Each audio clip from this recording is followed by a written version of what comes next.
You smell what the rock. So here they're kind of talking about the death of arcades. You have all these arcade cabinets, and we know the arcade era has died. They show this map of North America and a few remaining locations where you can access an arcade. And even though there's a lot of dots on this map, it's not that many, you know, like realistically. And then here he even has a graph to show that. And to start in 1999, you can already see it was going down a little bit. It flatlined there, and you have this huge nosedive of arcades falling off. They have another graph here that shows the different eras of the game. This one is the arcade heyday in the 90s. In the early 2000s, they have that one categorized as the dark age, because you have arcades dying, but then you also have this new thing that's forming.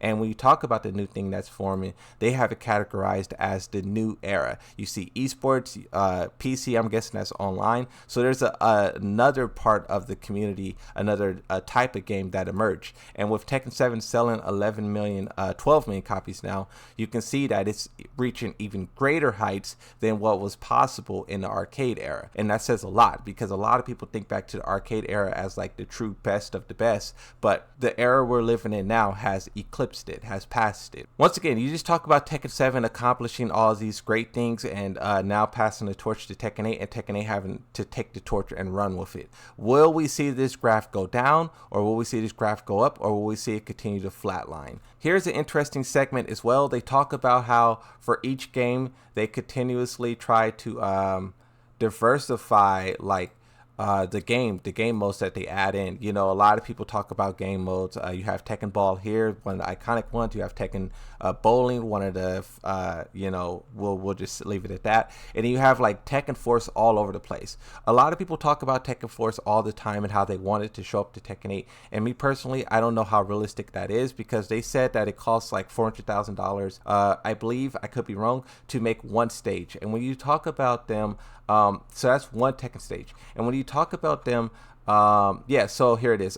So one stage costs $180,000. So that's one normal box stage. So when you talk about making a whole entire level that you play through, like this is a long hallway, it has many different doors and corridors. How much money will it take to design that whole thing, but then also multiple levels? So that's why I think Tekken Force is so difficult to do, because the amount of money they would need to sink into it would be a lot. But in my opinion, I think they should do it. You definitely want to have another type of mode there to keep players, because some people get bored online. But if you had this Tekken Force, something that they could play online with their friends, it just would be incredible. Basically, it would be incredible. This screenshot was very interesting. You have some concept art of Fahkumram. The fact that they have Fahkumram here, bro, Fahkumram's on his way. I believe it. They could have showed anyone else besides Fahkumram. Reina right here, Christine right here. Christine coming. And then you have Marduk, I believe, right? I also think Marduk's on his way. Then you have Shahid here. They always got to add the Shahid. I'm going to zoom in. It's going to get really blurry, but we're going to try to make the best of it. So this just looks like some kind of like weird tier list. I don't know what else to say about that. Then you have this section here, which I have no clue what it is, but it's kind of grouping the characters. Like Lucky Chloe's here. Kazumi is grouped with Xiaoyu and JC. And then you have Josie and Katarina grouped. You have Leroy Smith on his own. You have Panda and Eliza. So I don't know what this is. It's very interesting. They have a lot of stuff read out, whatever that is. This next section here was also very interesting as well, because it basically shows where on the earth every character is from. All the Mishimas and Japanese characters here. You have Fahkumram there. You have Marduk on Australia. Josie's there.